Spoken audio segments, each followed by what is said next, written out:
আপনাদের সকলকে আন্তরিক শুভেচ্ছা এবং ভালোবাসা জানাই।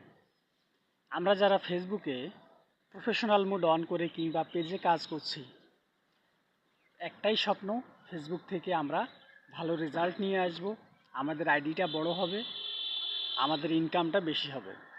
ফেসবুক নিজেই আমাদেরকে কিছু টিপস দিচ্ছে।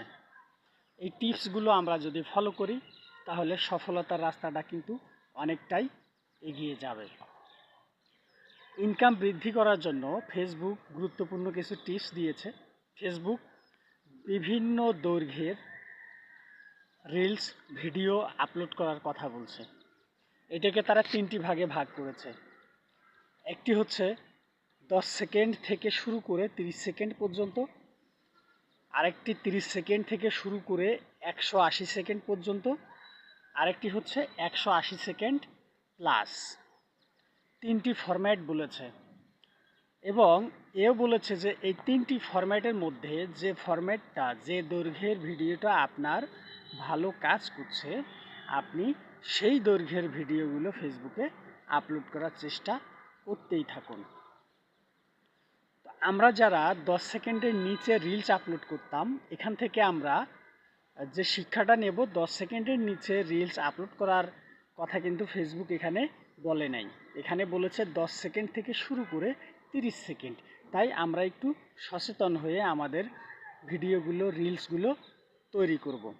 আর অবশ্যই আমরা চেষ্টা করব আর যে তিনটি দৈর্ঘ্যের কথা বলেছে, 10 থেকে 30 সেকেন্ড, 30 থেকে 180 সেকেন্ড, 180 থেকে তার উপরে বিভিন্ন দৈর্ঘ্যের আমরা ভিডিও আপলোড করব, বিভিন্ন দৈর্ঘ্যের রিলস আপলোড করব।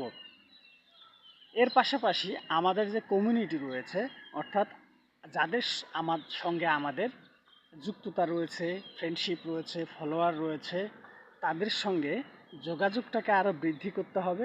কমিউনিটির সঙ্গে কানেক্টেড আরও বেশি বেশি থাকতে হবে।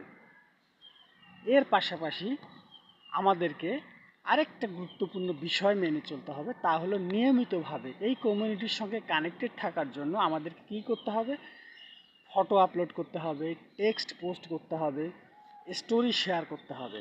অর্থাৎ ফেসবুকে কাজ করতে গেলে আপনাকে নিয়মিতভাবে পোস্ট করা, কমিউনিটির সঙ্গে যোগাযোগ করা, এঙ্গেজমেন্ট তৈরি করা, অর্থাৎ সবসময় কানেক্টেড থাকতে হবে, ফেসবুকের সঙ্গে যোগাযোগ রক্ষা করতে হবে।